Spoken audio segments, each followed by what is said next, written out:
Feliz sábado a todos. Estamos felizes nesta manhã do santo dia do Senhor, de nos encontrarmos em sua casa, em boas condições, tranquilo, o sol brilhando, e aqui estamos para louvar e bendizer o santo nome de Deus. Nesta manhã, vamos partilhar algo muito interessante que consta na Bíblia. Sabemos que a Bíblia é um livro inspirado e tem muitas e muitas histórias. Temos profecias, temos também promessas, enfim, temos milagres. E hoje vamos partilhar com cada um de nós.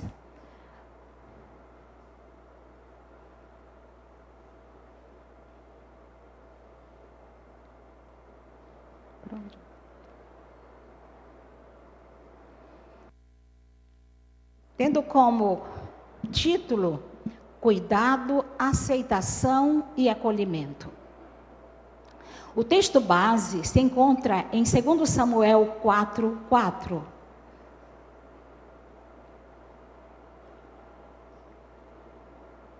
Segundo Samuel 4:4. Trata-se da história que todos nós conhecemos. Conhecemos a história narrada no livro de 2 Samuel. Um menino de 5 anos apenas de idade, filho de príncipe, neto de rei, um dia chega a notícia terrível. Seu pai e seu amor morreram na batalha. A casa entra em pânico. A babá daquele garoto sai correndo e desesperada, leva nos braços e cai. Então caiu e de repente houve mais uma tragédia. Aquele menino quebrou os pés, as pernas. Oh, que tristeza! Na pressa ela tropeçou e o menino caiu. A partir daquela queda, seus pés ficaram aleijados. Agora, de herdeiro do trono, ele passa a ser um esquecido.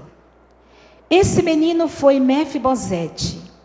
E hoje, a história é algo que está no coração de Deus, que se relaciona em cuidar, aceitar e acolher. Um outro aspecto, podemos abrir a nossa Bíblia, no livro de 2 Samuel. Vejamos. 2 Samuel, capítulo 4.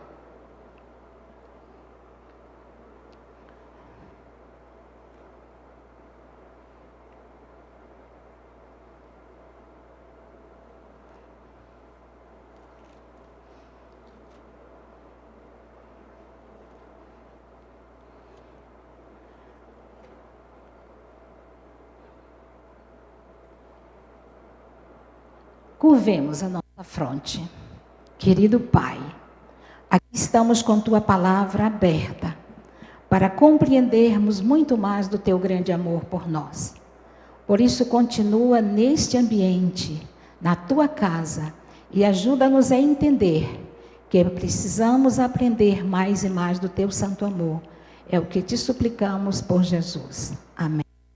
Capítulo 4 de 2 Samuel, verso 4, diz: Jonatas, filho de Saul, tinha um filho aleijado dos pés. Ele tinha 5 anos de idade, quando de Jezreel chegaram as notícias da morte de Saul e de Jonatas. Então sua ama o pegou, e aconteceu que, apressando-se ela a fugir, ele caiu. Seu nome era Mefibosete. Deixemos a nossa Bíblia aberta. Aquela queda aconteceu no contexto da tragédia, de medo e correria. Em um segundo, tudo mudou na vida daquele menino, de príncipe a mendigo, deficiente. Quantos carregam quedas que não escolheram? Uma doença que chegou, que mudou, um acidente que mudou a mobilidade, uma condição neurológica que trouxe desafios, uma perda financeira, enfim, que tirou a estabilidade da família, um trauma emocional que deixou marcas. São tantas as razões que muitas vezes acontecem tragédias em nossa vida. Oh, sim. Mas nesta reflexão, aprendemos com Mefibosete que nem toda limitação é culpa nossa. Algumas tragédias nos acontecem e precisamos reconhecer o que é importante para a nossa vida. Vejamos o que está registrado em 2 Samuel, capítulo 9, 3, 4 e 5. 2 Samuel, capítulo 9, versos 3, 4 e 5. Então Davi perguntou: existe mais alguém na família de Saul para que use de bondade de Deus para com ele? Ziba respondeu. Ainda existe um filho de Jonatas, aleijado de ambos os pés. Então o rei perguntou: onde ele está? Onde ele está?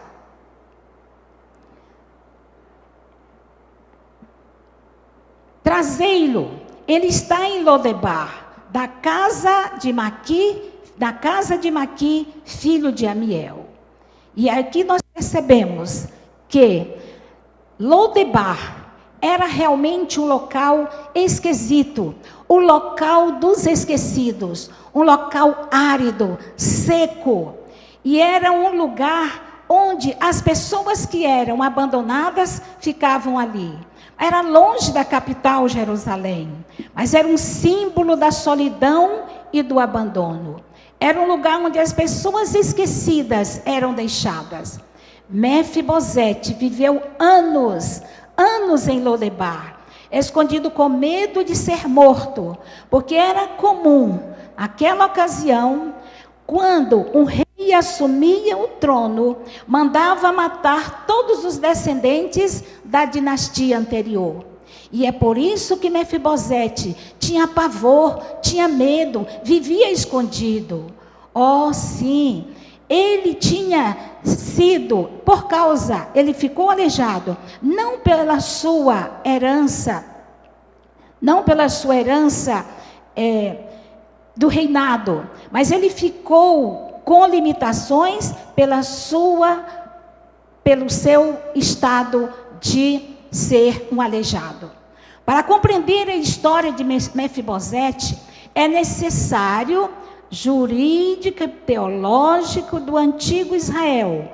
Como era a estrutura política, jurídica e teológica. E especificamente da monarquia entre o período de Saul e o rei Davi. Naquele período não existia uma política estatal estruturada, como temos hoje. Israel era uma monarquia tribal, com forte base familiar e comunitária. E assim, o sistema de proteção social, funcionava em 3 pilares. Vejamos. Na estrutura familiar era clã. A responsabilidade primária, extensa, um homem incapacitado, como era o caso de Mefibosete, podia ficar na casa paterna, ou na casa de amigos, ou até mesmo de familiares, de parentes. Mefibosete, por exemplo, estava sob os cuidados de Maquir. Ele estava em Lodebar. E como falamos, Lodebar era o local dos abandonados. Quanto ao sistema de misericórdia da lei, a Torá, previa mecanismos, direitos de amparo. direitos de respigar nos campos, o que está registrado em Deuteronômio 19, 9 e 10. Havia também outro amparo quanto ao dízimo do terceiro ano para necessitados, que está registrado também em Deuteronômio 14, 28 e 29. Mas havia proibição de explorar vulneráveis, permissão da dívida, no caso, no ano sabático. Estas leis visavam pobres, viúvas, órfãos e estrangeiros. Vimos que não há legislação específica detalhada para deficiente físico como categoria jurídica. Mas conhecemos a história. Houve a benevolência de Davi. A benevolência de Davi, de que modo? Quando ele soube que ainda havia alguém da família de Saul, de Jonatas, mesmo ele sendo inimigo de Saul, ele prestou auxílio. No caso de Mefibosete, o cuidado vem por iniciativa graciosa de Deus. De modo que, em 2 Samuel 9, 3, 4 e 5, Davi pergunta: há alguém da família de Saul que eu possa mostrar bondade por causa de Jonatas? Esta pergunta muda tudo. Davi não esqueceu, até porque, como falamos, ele não precisava fazer isso. Ele era inimigo de Saul, mas por amor a Jonatas e pelo compromisso, a aliança que fez, ele não esqueceu e mandou buscá-lo. Existem 3 perguntas que revelam intencionalidade. Não foi por acaso, mas foi um propósito. Pelo propósito que Davi teve. Teve outro aspecto também, a memória. Ele lembrou da aliança que fez com Jonatas. Outro aspecto, a bondade ativa. Não apenas sentir penas, mas agir com precisão. É o que vimos no versículo 3 do capítulo 9 de Jonatas. Nós, como igreja, vejamos, como igreja, estamos fazendo a mesma coisa. Estamos atentos para os necessitados, os mais pobres. Estamos preocupados com alguém que está com dificuldade. Há alguém que está em nosso meio sentado sozinho, que ninguém o viu. Há alguém que está aqui, que está precisando de uma ajuda, de um calçado, quem sabe até mesmo de uma roupa para vir à igreja. Graças a Deus, aqui na igreja, nós temos vários ministérios. E esses ministérios nós percebemos que são atuantes e que estão atentos, inclusive agora com o MAP. E nós percebemos a necessidade que temos de apoiar, agir com precisão. Em 2 Samuel, capítulo 6 e 7, capítulo 6 e 7, vimos que Davi lembrou realmente, e aí nós vamos perceber que Davi tomou a iniciativa, não esperou Mefibosete ir até ele, mas enviou pessoas para buscar o esquecido, atravessou distâncias entre o palácio e Lodebar. Davi mandou buscá-lo. Davi perguntou, sim, queria saber a localização exata. Davi queria saber, não bastava saber que existia alguém. Ele queria encontrá-lo. A busca era específica e não genérica. Alguém se importa? Alguém se importa com alguém, há pessoas que se importam com alguém que está deixando de vir à igreja, por uma ou qualquer situação. Eu imagino o Mefibosete recebendo a mensagem do rei, quando Ziba chegou até a sua casa, a casa onde ele estava, e disse: Davi, o rei mandou buscar você.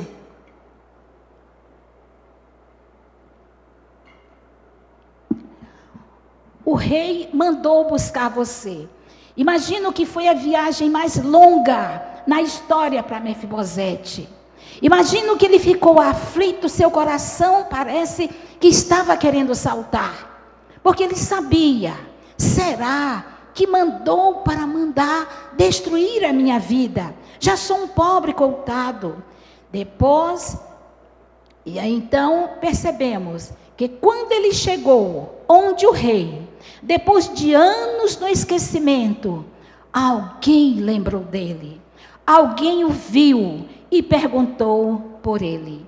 E nós percebemos, queridos, quando o cuidado de alguém é esquecido, estamos dizendo, quando cuidamos de alguém que está esquecido, você não é invisível, você tem valor.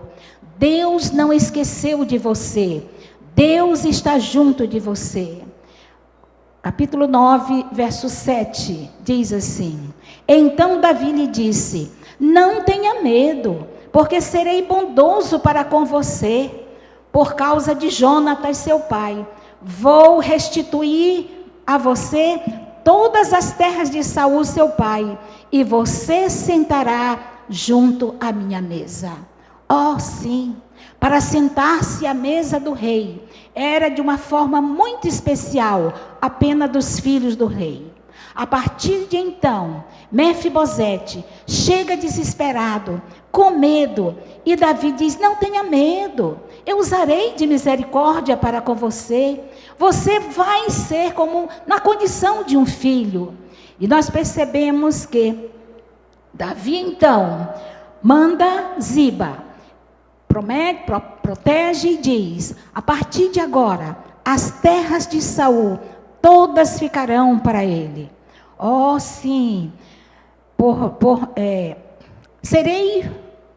serei bondoso para com você, não por mérito, mas por causa da aliança. Nossa bondade não deve ser baseada em merecimento, mas em graça. Você comerá sempre à minha mesa. Você assentar-se à mesa, e serei bondoso, porque apenas, como falamos, a mesa era privilégio apenas dos filhos. Assim, a dignidade de Mefibosete foi restaurada, uma vez que não foi colocado em um canto. Ele não foi colocado em um canto, mas não recebeu migalhas na porta do palácio, mas passou a ser considerado como filho de rei. Davi não deu apenas lugar, ele deu provisão, porque devolveu as terras e estabeleceu a estrutura para sustento contínuo e garantir dignidade econômica. A graça não é apenas emocional, mas a graça de Deus, ela é prática. Não basta dizer, Deus te ama. Devemos cuidar do ser humano como um inteiro, conforme está em Tiago 2, 15 e 16. Vejamos, Tiago 2, 15 e 16.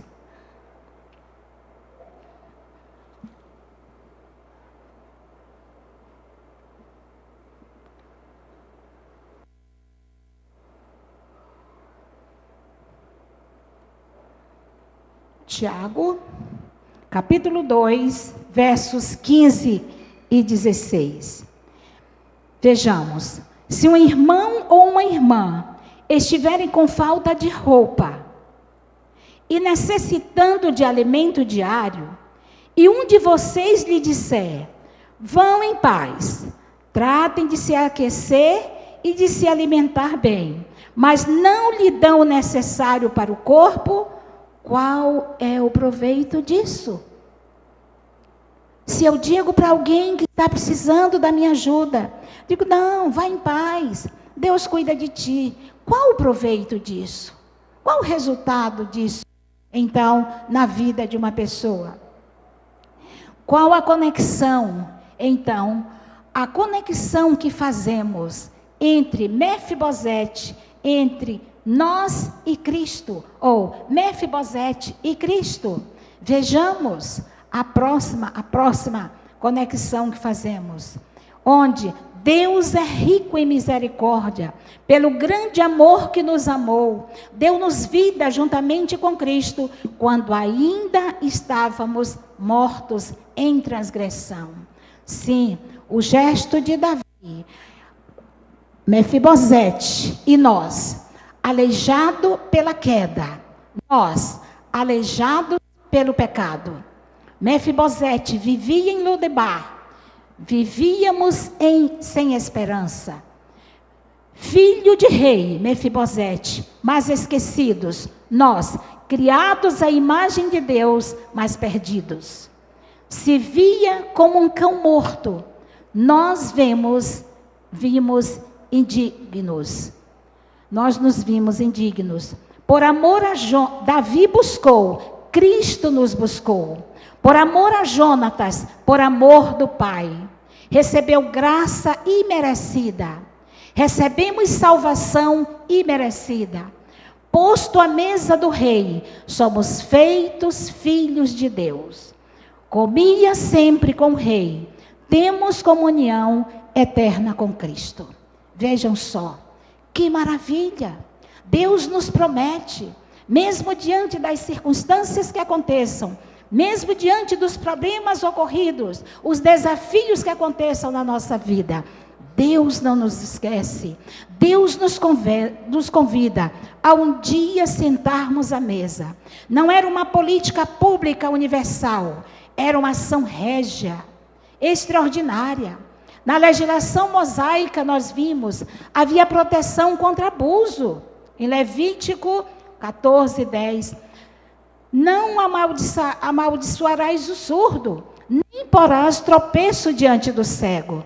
Nessa legislação havia reconhecimento de vulnerabilidade, proibição explícita de exploração. Levítico 21, 16 e 23. E vimos também que sacerdotes com defeitos físicos não podiam oficiar o altar. Isto na lei mosaica. Isso não significava pecado pessoal, mas refletia em simbologia de perfeição ritual, conceito de integridade corporal no culto, tratamento social e associação com o pecado. A mentalidade teológica, nessa época, de sofrimento, era igual à consequência de pecado. Isto vimos claramente no livro de Jó, a história de Jó, pensamento dos discípulos já no tempo de Jesus. Nós vimos quando João se dirige a Jesus e pergunta: quem pecou? Ele ou seus pais? Deficiência como possível sinal de juízo. E culturalmente havia associação implícita em maldição, impureza, fragilidade espiritual. Havia forte princípio de justiça, de retribuição, retributiva, onde era olho por olho. Proibição de explorar cegos e surdos. Indica consciência e vulnerabilidade. Sim, mas havia proteção moral e legal. Mas não categoria penal diferenciada como no direito que temos hoje. Sim, a nossa Constituição Federal, a Constituição Brasileira, de 5 de outubro de 1988, ela determina que como fundamento a dignidade da pessoa humana e a igualdade. Oh, sim, há determinação para o Estado promover o bem a todos, de todos, sem discriminação, e dar base para políticas públicas de inclusão, acesso e proteção. Mas temos também uma lei que nós chamamos de lei de inclusão, a 13.146 de 2015, onde a lei reforça a ideia que muitas vezes o problema não está na limitação, mas muitas vezes a sociedade encontra barreiras, apresenta barreiras. Barreiras de que modo? Na rua, no transporte, na escola, no trabalho, no atendimento, na comunicação e até mesmo barreiras do preconceito. A lei de inclusão tem um recado simples de garantir a acessibilidade. Sim, a acessibilidade não é luxo, é necessidade. Em que a pessoa deficiente deve ser ouvida, respeitada e ter condições de fazer escolhas. E a escola, por sua vez? Qual o papel da escola? Nós temos uma vasta literatura que trata do papel da escola. Eu gostaria de fazer uma pequena menção aqui com respeito à escola. A escola é o lugar onde ela atende à sociedade. Ela abre suas portas para atender à sociedade, mesmo com a base legal existente. A escola deve fazer o seu papel. De que modo? Ela precisa ter equipes administrativa, técnica e pedagógica, de modo tal que o aluno deve chegar e a escola deve aceitá-lo e atender às reais necessidades daquele aluno. Mas nós chegamos até o espaço da sala de aula. E na sala de aula, qual o papel do professor? O papel do professor simplesmente não é apresentar conteúdos, mas em toda e qualquer sala de aula existente, vamos encontrar alunos com problemas, dos mais variados possíveis. Alunos que muitas vezes não têm condição, de uma forma psicológica, controlar os seus problemas emocionais. E aqui me refiro ao professor. O professor não deve ser o conteudista, mas ele deve ser alguém que pare, que ouça, que escute o aluno, nas mais variadas formas. É bem verdade que o tempo é cronometrado, o tempo do professor. Mas eu tiro assim, tenho certeza que aqui tem vários professores e sabem disto. Muitas vezes, nós encontramos alunos em condição deplorável emocionalmente. Pior do que a situação de Mefibosete. Mefibosete, quando chegou diante do rei, ele se comparou como um cão morto. E muitas vezes, na sala de aula, prezado professor, nós encontramos alunos com os mais variados problemas. Eu, particularmente, na minha vida de docência, tanto da educação básica quanto no ensino superior, me encontrei em muitas e muitas situações. Alunos com problemas muito sérios. Mas eu identifiquei que para você ajudar o aluno, muitas vezes o conteúdo não é suficiente. Mas quando você para um minutinho sequer e fala para aquele aluno, você é capaz, eu estou disposto a te ajudar, o quadro muda. Dentro de pouco tempo, o quadro muda. Essa é a tendência. E é por isso que nós, como educadores, nós temos um papel fundamental. E principalmente como educadores cristãos que somos, nós temos um papel fundamental na elevação do caráter e do bem-estar dos nossos alunos, dos nossos jovens. Assim, e a igreja? Qual o papel da igreja? Quais são, o que a igreja tem que fazer diante disso? A igreja deve abraçar. A igreja deve incluir, a igreja adapta, a igreja chama pelo nome, dar lugar, dar tempo, dar escuta, para que no fim a acessibilidade também ela possa se apresentar como espiritual. É criar um ambiente onde o outro não se sinta em um peso. A igreja precisa criar um ambiente que a pessoa não se sinta como alguém isolado, mas que ela seja ouvida, que ela tenha palavras, que ela possa ser ouvida, que ela possa ser vista. Deus nos deu filhos, olhos misericordiosos e mãos diligentes, para que lá fora, quando a sociedade falhar, a igreja seja um sinal do reino. Oh, sim, não apaga qualquer problema que alguém tem, não apaga os seus valores. Onde a dignidade não seja um discurso, mas sim uma prática diária. Como vimos nos acontecimentos, qual a nossa condição hoje? Temos que entender que somos filhos e filhas do Rei do Universo. Sim, Mefibosete era um herdeiro lá de Israel. Mefibosete era o herdeiro de Saul.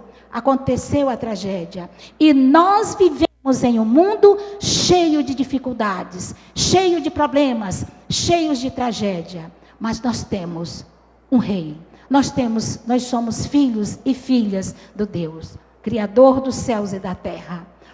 Segundo o que consta em Romanos 8, 14, 15, 16 e 17. Vejamos.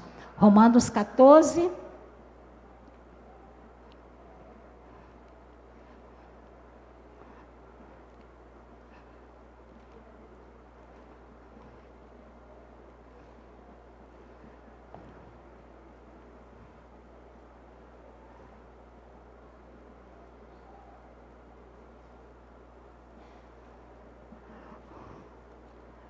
Romanos 14, 15, 16 e 17, nos diz: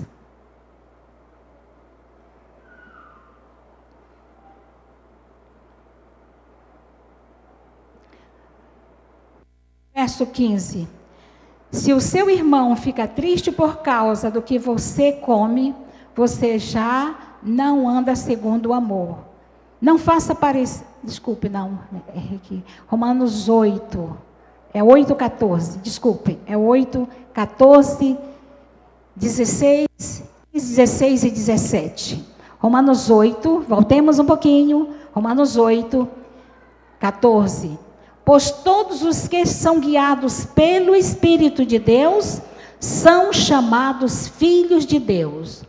Porque vocês não receberam o espírito de escravidão, mas para viverem outra vez atemorizados.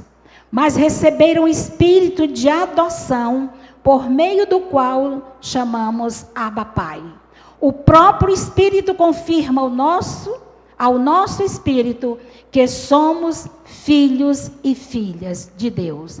E se somos filhos, somos também herdeiros, herdeiros de Deus e co-herdeiros com Cristo. Se com Ele sofremos, para que também com Ele sejamos glorificados. Oh, queridos, que promessa maravilhosa! Aconteça o que acontecer na nossa vida, mas nós somos filhos, não de uma dinastia terrestre, mas somos filhos e filhas do Rei do Universo. Somos filhos e filhas, e um dia Deus virá nos buscar. Oh, sim, aconteça o que acontecer, pois todos que são guiados pelo Espírito, diz a Bíblia, são filhos de Deus. O Rei do Universo, Ele tem cuidado de você, Ele tem cuidado de nós. E um dia, muito em breve, virá nos buscar. Sim, a senhora White nos diz, por isso não podemos perder de vista nossa condição de filhos e filhas de Deus. Todos nós, perante Deus, somos iguais. Todos nós, aconteça o que acontecer, os desafios da vida, sim, todos somos iguais. Gosto de uma história que, por ocasião da Segunda Guerra Mundial, nos campos, Segunda Guerra Mundial, os oficiais começaram a separar homens, mulheres e crianças. Um pai, membro de uma família real, observava aquela cena e ouvia o pranto das famílias, chorando, desesperada.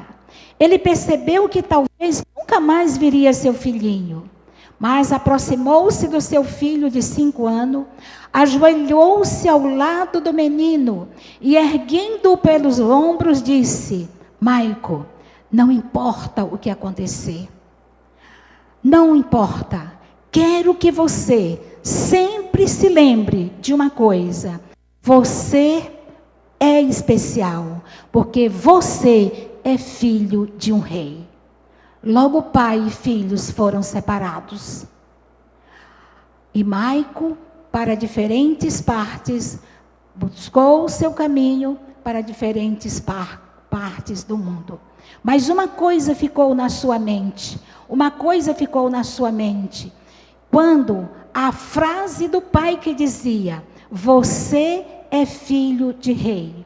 Aquela frase serviu como um farol na sua vida, de que acontecesse o que acontecesse, ele se portaria sempre como um filho de rei.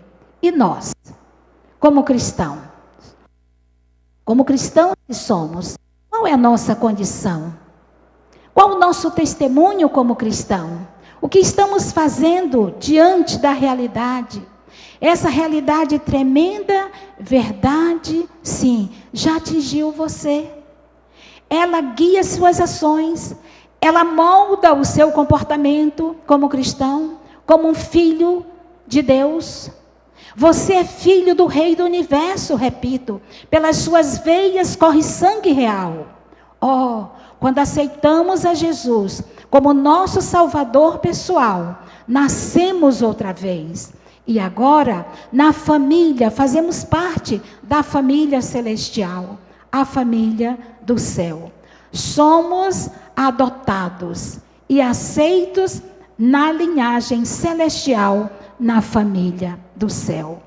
Sim, Efésios 2,19, quando diz: assim já não sois estrangeiros, peregrinos, mas concidadão dos santos, e sois da família de Deus. Que privilégio, não é verdade? Que privilégio, somos membros da família de Deus, possuímos uma nova identidade, por isso não podemos desistir, jamais desistir da carreira e da caminhada cristã, mesmo que tenhamos que ir até para a sepultura. Mas no livro Desejar de Todas as Nações, página 206, diz que os mortos preciosos, desde Adão aos últimos santos que morrerem, ouvirão a voz do Filho de Deus e sairão dos seus sepulcros para a vida mortal. Desejado, página 206. Sim, ele olhará. Cristo olhará para as sepulturas, a sepultura dos santos, e em voz alta dirá: despertem, despertem, despertem, vocês que dormem no pó, levantem-se, e os vivos, justos e os santos, ressuscitados, unirão as suas vozes em proclamação e jubilosa aclamação de vitória. Sim, o grande conflito, página 644. Juntos subiremos à mesa. E um dia, como filhos e filhas de Deus, um dia teremos a oportunidade de nos assentarmos, de termos um lugar à mesa do Pai Celestial, à mesa do universo, porque a partir do momento que aceitamos o nosso Salvador, corre pelas nossas veias o sangue de uma linhagem real. Que possamos a cada dia nos preparar para aquele grandioso dia, quando Cristo vir nos buscar, quando Ele chegar a este mundo, mesmo que estejamos dormindo, possamos acordar e ir para o céu juntamente, e termos o privilégio de sentar à mesa nas mansões eternas. Que Deus possa nos abençoar, que a cada momento da nossa vida continuemos firmes e fiéis ao lado do nosso Senhor Jesus. Amém.